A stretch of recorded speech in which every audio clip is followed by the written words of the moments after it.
All right, as promised, as delivered, we got my man Pt.1 in the house. Oh, you know what I'm saying? Baby, I'm here. Now we're gonna do our 1-2. We're gonna rock out, and I got some questions. You know, some personal stuff, some stuff about music, some of this, some of that. So my man's gonna spit the ism, talk his shit. You know what I'm saying? And I'm here. I'm climbing up the ladder. I'm doing my fucking thing, and I'm just really appreciative that my man came through. So I'm gonna slide off camera right now. I'm gonna let my man get the full. You know what I mean? Just the whole visual for y'all, and we're gonna get into it, man. All right. What up? What up? It's your boy Gunz. I'm in the building, man. You know, let me tell you something. I'm scrolling on YouTube, just looking at what's going on. See my man Uncle Nick on there, and from that point on, I was like, man, I gotta meet this dude. I like this dude. I watch everything. I subscribe to the page, and one day I'm downtown and who I run into? Booyah! I said, dude, I watch you on YouTube. He said, yo, we gotta get up, and here I am, man. Yo, son, this shit was crazy. Cause I just wanted to introduce myself. So I watched this nigga on MTV, all type of shit when I was a kid. Wow. But you know, he was just doing his thing, you know what I'm saying? So I'm not trying to be like a fucking groupie ass nigga, but I'm like, yo, what up, son? He's like, yo, nigga, I be watching, and this shit was crazy. So, you know what I mean? Yeah, it's just love at the end of the day to know that. Like from Joe to Joe Buttons, Pt.1, this one, that one, just everybody acknowledging. Which Fat Joe just came through Bleecker Street just now before. I'm like, yo, what up, Sean? I don't know where he's going, but we're doing our thing. We're having fun. It's Fashion Week. It's a lot going on over there. So niggas is getting busy. Let's get into this, right? Yeah. Now, when did you start rhyming and like playing instruments and shit like that? And how did you link with Tariq? And how did y'all like get a record deal? Like walk us through that real quick. Like your musical background, bada bing, bada boom, you linking up with your man and actually sealing the deal, getting something popping. Right. Well, I started out as a drummer. From 6, 7 years old, I was playing drums. Beating on a lunchbox, beating on a table. My father finally gave in, bought me a drum set, so I was a drummer. Then I started picking up other instruments, guitar, little keyboards. Okay. Then that was the late 70s, early 80s kicked in, and then there was a group called the Cold Crush Brothers. Got you. From they was from around my way, and they was making noise, and I fell in love with the Cold Crush Brothers. I was way younger than them, but I looked up to them, and shout out to Grandmaster Kaz and the whole Cold Crush. I named my son Kaz after Kaz from the Cold Crush. So they changed my whole shit from being an instrumentalist to rapping. Rapping became first, doing the music became second, but I was still producing my own shit. But that's how that happened. And just, it's so many layers to what I did, how many groups I've been in, but I formed this group called Gun Runners in the Bronx, and shout out to all the Gun Runners. We was like Wu-Tang Clan before Wu-Tang Clan. Wu-Tang Clan is what made us say, damn, they already did what we was trying to do. People don't know that, but if you research the Gun Runners, ask Swiss Beats, ask the Locks, they'll tell you they was feeling us, those are my guys, they'll be like, Guns, we was a fan of that shit. So when I formed the Gun Runners, it was already like 6 rappers in the group. My sister came to me, she said, yo, I'm dating this dude, he want to be down with the group, and I'm like, damn, everybody want to get in, but, we only got nice niggas down with us, and I want to keep it the way it is. Exclusive, so she said, yo, he want to rap for you, so he came through and spit. I said, what's your name, nigga? He said, Lord Tariq. And the nigga was nicer than all of us, so he automatically was down with the Gun Runners, but he was also nigga said, yo, he was nicer than all of us. We don't want no whack niggas in here, but he turned out to be the ill nigga. Tariq was ridiculous. So then he came over and give me a second, bro. I'm doing something. He came over and the rest was history. We here, man. Shout out to my brother, Lord Tariq. And how did the record label wind up? Yo, it was a drunk dude just now. I had to interject because he's about to fuck everything up. So actually, how did the record deal come into play with Tariq and everything? Well, Tariq and I started doing music together because the Gun Runners dismantled. So me and him stayed together. Tariq, again, is married to my sister, 2 kids. Oh shit! So this is your brother-in-law, your man, your right-hand man. All of that. That's ill. Yeah, it's family. That's ill. So we just kept going. Tariq met up with Shaq. Shaquille O'Neal? Yeah, he was working with Shaq out there in Orlando and in LA. And then Tariq said, yo, you should bring my man out. He writes dope shit. So they brought me out. I ended up signing the Shaq's label and Twism. Right. Signed to Twism. Twism for life. I remember that shit. Yeah, so then we, and then after that, me and Tariq, I made this song called Uptown Baby. And Tariq got on the song. We threw the shit out, and the rest was history.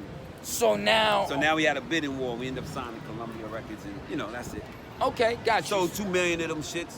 So how did the Steely Dan situation will actually affect maybe your relationship with Tariq and with the label, because, you know, when they came in with that sample and all that extra shit, it kind of, you know what I'm saying? And you being a producer and all that, like, how did that, like, even kick off? Like, y'all just missed it, or it was another person? Nah, mad people misconstrue what happened with that situation. Okay. There's so many layers to that we'll be here all night. But here's the deal. We sampled Steely Dan's Black Cow. Yeah.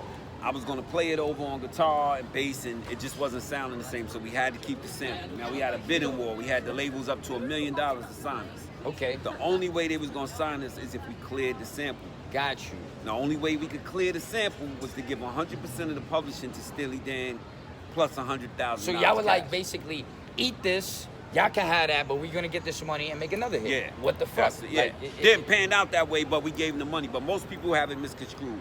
We were not sued. I'm tired of telling y'all. We did not throw a record out there recklessly and get sued for the money. We gave the publishing to them in order to clear the sample.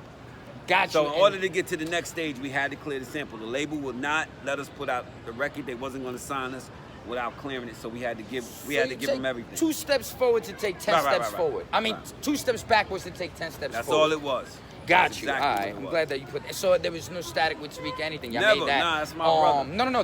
That was a conscious decision y'all made. Yeah, and me and him. See, Uptown Baby was an organic hit. Yeah. There was no kissing ass, going to the DJs, hitting them off. There was no kissing babies. Hey, could you please play the record? Yeah. It just hit.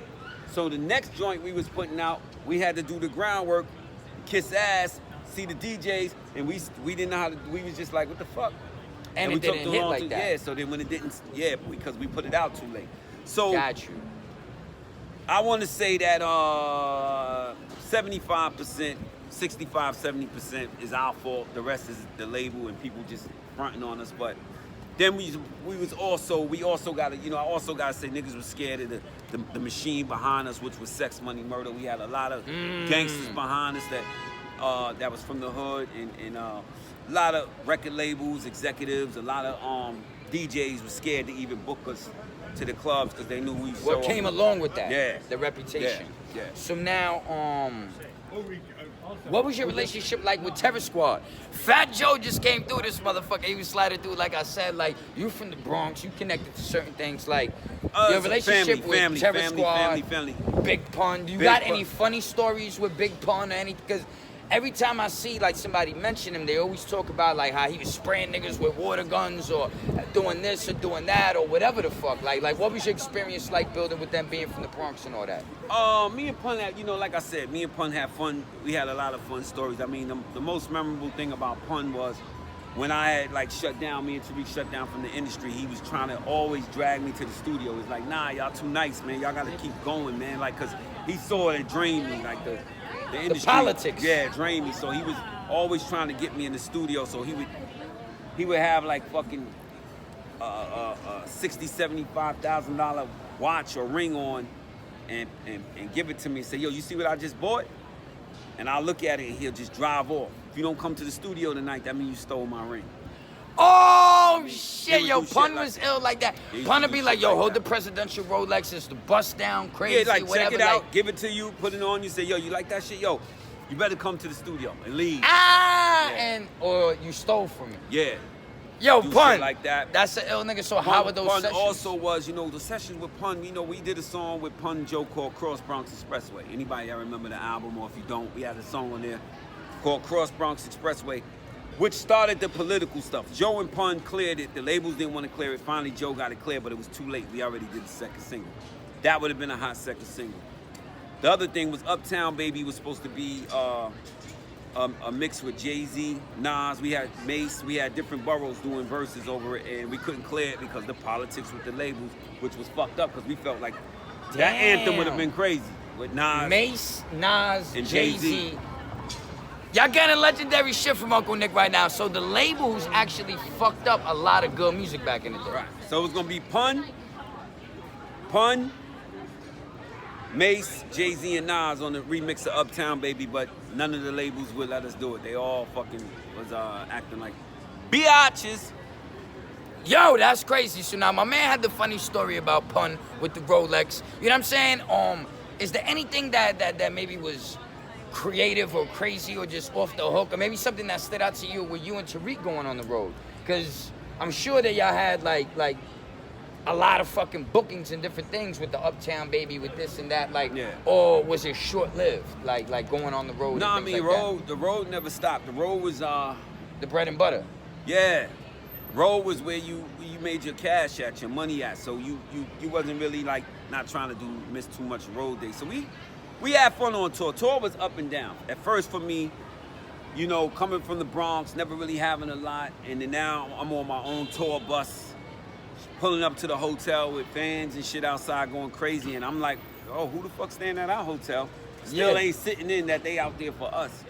So it was a good experience, man. You know, this is something that a lot of people don't know. Although the money and the fame came with it, I had more fun doing it when I was struggling to do it. When we got hot, the fun of it became a business, and I lost the urge. I lost the hunger and the passion for it. The creativity, all that goes down the drain. Because we became famous off one record, and we didn't have another record ready to go. So we made an album. We were making an album while the record was popping. Me and Tariq wasn't a group. I was trying to do some more commercial, more, you know, party shit. Tariq wanted to do street shit, so we were struggling to make an album together. I was trying to go to the Will Smith, Ice Cube. I wanted to graduate to TV and film, plus rhyme, and Tariq was just wanted to do the street shit. So we was clashing on certain things, but we still pulled together a good album. I'm still satisfied with that album, you know, even though it may not have done as well as I wanted it to. I'm still extremely satisfied with Make It Rain. Go stream it if you want. Go stream it. Did you ever hear anything about this Africa Bambaataa situation? You know what I'm saying? Because you being from the Bronx and all that, I haven't really heard so many people speak on it. You got the Hassan Campbells and the other victims where they feel like maybe sometimes they're being ignored in the hip-hop world where everybody doesn't want to talk about this shit. But there's some holes in certain stuff. There's some stuff that makes sense, some stuff that doesn't, with different victims and all types of things. Is there anything that you heard back in the day, and do you have like maybe a message for these guys or anything like that? Well, I mean, you know, look, man, at the end of the day, you know, shout out to Cool Herc, you know, all the people from the Bronx. Soul Sonic Force, Bambaataa them was an intricate part of hip-hop. Yeah. But I'm from 174th Street. I'm from 174th Vice Avenue, born and raised. Right across the street is Bronx. Right across the bridge from me is like literally 3-block radius is Bronx River Projects. Shout out to my man Byron. Shout out to my man Bryant.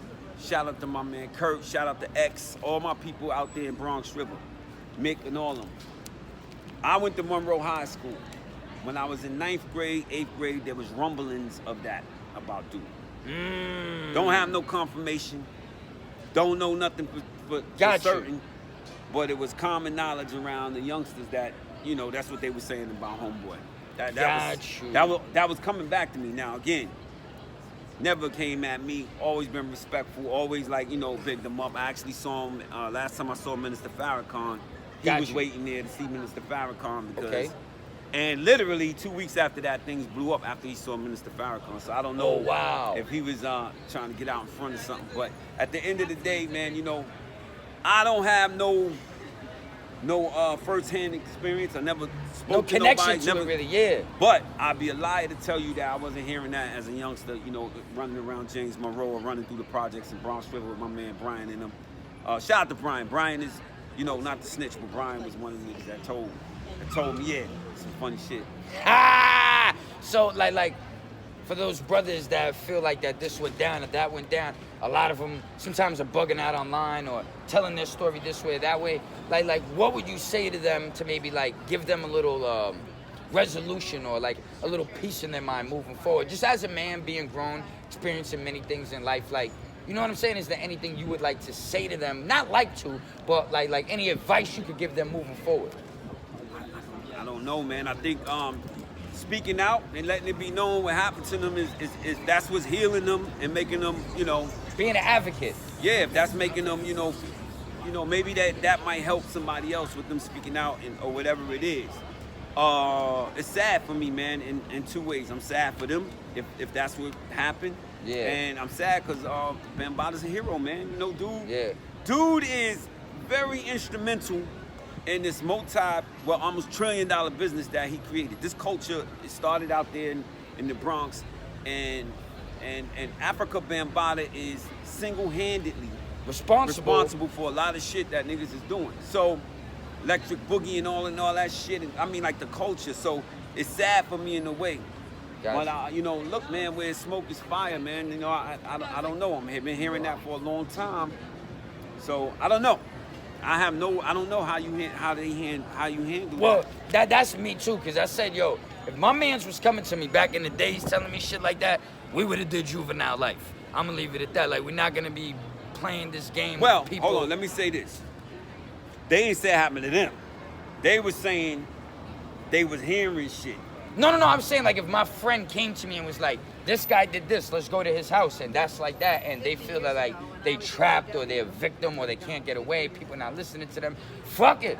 Let's wild out. You know what I'm saying? It's not just that. It's multiple things to it. So you got, check it out.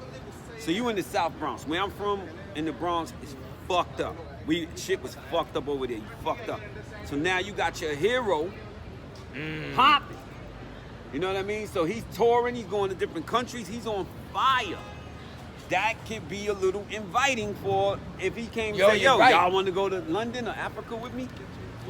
Well, see, I made a reference. I'm not saying that, listen, again, No, I made it. I don't know. I made a reference to the Jeffrey Epstein situation where he was dealing with soliciting underage people to do things that, you know what I'm saying, weren't of the appropriate age to consent. Right. So I say allegedly maybe there was something like that going on that ties into what you're saying, because there was a lot of glamours and glitz that came along with that. Any celebrity that got celebrity to a certain celebrity is inviting to anybody. So, example,